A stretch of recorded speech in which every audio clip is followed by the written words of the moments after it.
नमस्कार मंडळी, आज बनवूया आपण सगळ्यांच्या आवडीचे मेथीचे लाडू। त्यासाठी मी इथे घेते आहे पाव कप मेथी दाणे। तुम्हाला मेथी कमी टाकायची असेल तुम्ही निम्मे घेऊ शकतात किंवा तुम्ही कसुरी मेथी वापरली तरी देखील चालेल। आता हे मेथी दाणे मी मिक्सरला फिरवून घेणार आहे। अगदी पिठासारखं करायचं नाही तर थोडी जाडसर अशी पावडर ठेवायची आहे। लाडू बनवण्याच्या आधी कमीत कमी 1 दिवस व जास्तीत जास्त 4 दिवस आपल्याला मेथी ही भिजवून ठेवायची असते। त्यासाठी मी इथे मेथीच्या दुप्पट गरम दूध घातलेलं आहे। तुम्ही त्याऐवजी तेल किंवा तूप काहीही घालू शकता। अशा पद्धतीने मेथी भिजवून ठेवल्याने मेथीचा कडवटपणा थोडासा कमी होतो। आता व्यवस्थित मिक्स करून साईडला ठेवूया। आता लाडू बनवण्यासाठीचं साहित्य पाहूया। 750 ग्रॅम गूळ, 300 ग्रॅम खोबरं, 250 ग्रॅम खारीक पावडर, 250 ग्रॅम गव्हाचे पीठ, 400 ml तूप, 100 ग्रॅम डिंक, 100 ग्रॅम काजू व 100 ग्रॅम बदाम। इथे मी वजनी प्रमाण सांगितलेलं आहे, पण डिस्क्रिप्शन बॉक्समध्ये वजनी प्रमाण व वाटीचे प्रमाण असे दोन्ही प्रमाण मी खाली दिलेले आहेत। सर्वप्रथम आपण कढईमध्ये किसलेलं खोबरं भाजून घेणार आहोत। खोबरं किसण्याऐवजी तुम्ही छोटे बारीक काप जरी करून घेतले व ते व्यवस्थित भाजून घेतले ते देखील चालेल। खोबरे आपल्याला छान खरपूस भाजून घ्यायचे आहे। जर ते कच्चे राहिले तर लाडूला नंतर खवरट वास येऊ शकतो, त्यामुळे अशा पद्धतीने छान भाजून घ्यायचे आहे। आता भाजलेले खोबरे आपण साईडला एका भांड्यात काढून घेऊया। आता त्याच गरम कढईत आपण थोडेसे तूप घालणार आहोत। तूप छान गरम झालं की त्यामध्ये मुठभर आपल्याला डिंक घालायचा आहे। एकदाच जास्त तूप घालून संपूर्ण डिंक टाकून असा तळायचा नाही आहे, तर थोडा थोडा करत तळायचा आहे। त्याच्याने व्यवस्थित डिंक तळला जातो। डिंकाचे थोडे तुकडे जरी न तळता राहिले तर याची खूप मोठी दुखापत दाताला होऊ शकते। त्यामुळे असा थोडा थोडा करून आपल्याला संपूर्ण डिंक हा तळून घ्यायचा आहे। डिंक छान तळला गेला आहे हे ओळखण्यासाठी खुरपी आपल्याला तळलेल्या डिंकामध्ये रोवून बघायची आहे। ती जर पूर्ण रोवली गेली तर समजायचं आपला डिंक छान तळून झाला आहे। आता माझा संपूर्ण डिंक तळून झालेला आहे। जवळपास 2-3 पट हा डिंक फुललेला आहे। आता थोडंसं तूप घालून आपल्याला खारीक पावडर देखील भाजून घ्यायची आहे। खारीक पावडर देखील आपल्याला गाळून घ्यायची आहे। चुकून कधीतरी त्यामध्ये खारीकच्या बीचा तुकडा आढळू शकतो आणि लाडू खाताना तो दाताखाली आला त्याच्याने देखील खूप दुखापत होऊ शकते। खारीक आपल्याला छान गोड वास येईपर्यंत भाजून घ्यायची आहे। आता आपली खारीक पावडर भाजून झालेली आहे, तिला देखील एका परातीत काढून घेऊया। आता त्याच कढईत मी भरपूर असं तूप घालते, कारण आता आपल्याला गव्हाचं पीठ भाजून घ्यायचं आहे। सगळ्यात जास्त वेळ फक्त आपल्याला गव्हाचं पीठ भाजण्यासाठीच लागणार आहे। इथे मी पूर्ण 250 ग्रॅम हे गव्हाचं पीठ घेतलं आहे। तुम्ही त्याऐवजी निम्म गव्हाचं पीठ व निम्म उडद डाळीचं पीठ घ्यायचं आहे। हिवाळ्यासाठी उडद डाळ खूप चांगली असते, त्यामुळे शक्य असेल तर नक्की घाला, किंवा मूग डाळीचं पीठ घातलं ते देखील चालतं। इथे मी घरातलंच आपलं गव्हाचं पीठ घेतलेलं आहे, पण तुमच्याकडे जर घरघंटी असेल तर तुम्ही छान असं जाडसर सगळे पीठ दळून घेऊ शकतात। लाडूंसाठी तसे पीठ जास्त चांगले असते।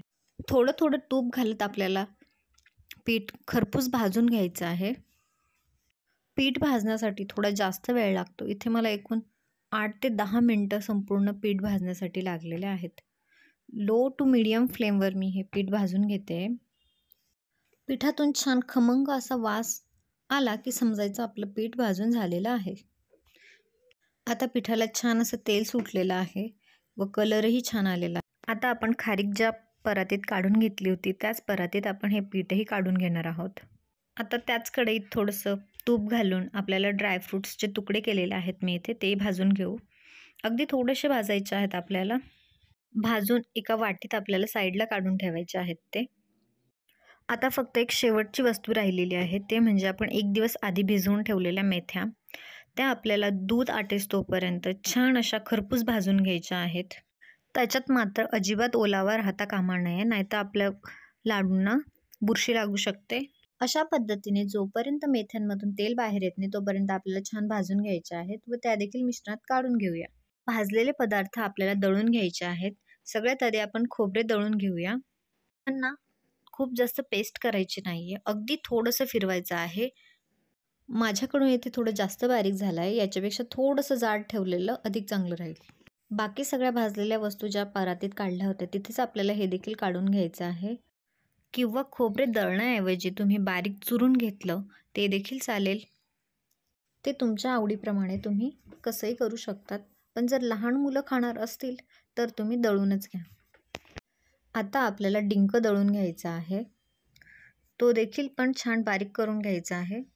त्यानंतर तो देखील आपल्या परातीतल्या सगळ्या मिश्रणात कालून घ्यायचा आहे आपल्याला व हाताने सगळे जिन्नस छान असे मिक्स करून घेऊ. सगळं छान एकजीव झाल्यानंतर आपण त्यात तळून घेतलेले ड्रायफ्रूट्स व थोडासा खोबऱ्याचा किस घालणार आहोत.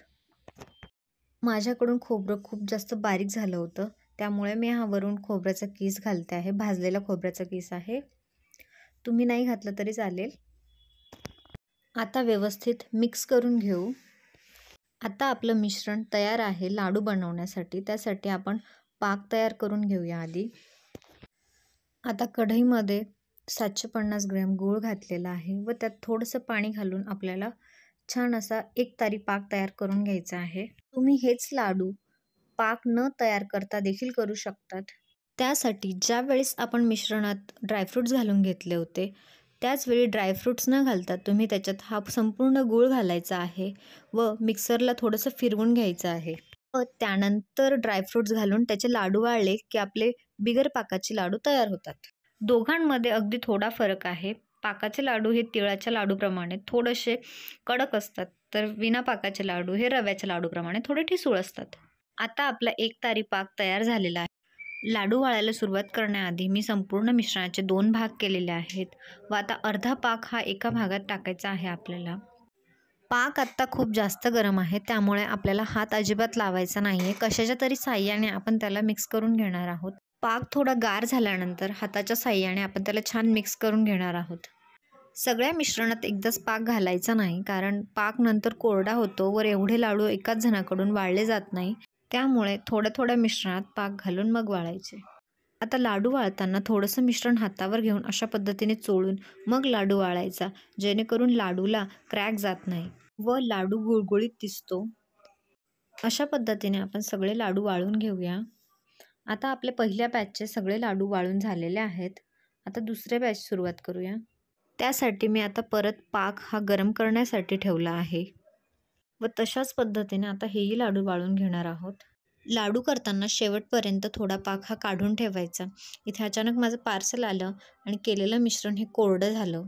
अशा वेळी त्या पाकात थोडं पाणी घालायचं, गरम करून घ्यायचं व मिश्रणात घालून मग लाडू वाळायचे. अशा प्रकारे पहिल्या बॅचच्या मिश्रणाचे चिकूच्या आकाराचे जवळपास मी इथे 25 लाडू बनवलेले आहेत आणि दुसऱ्या बॅचच्या मिश्रणाचे थोडे छोट्या आकाराचे जवळपास 35 एक लाडू बनवलेले आहेत. असे दोघं मिळून जवळपास 60 ते 65 लाडू एवढ्या मिश्रणात बनवून होतात.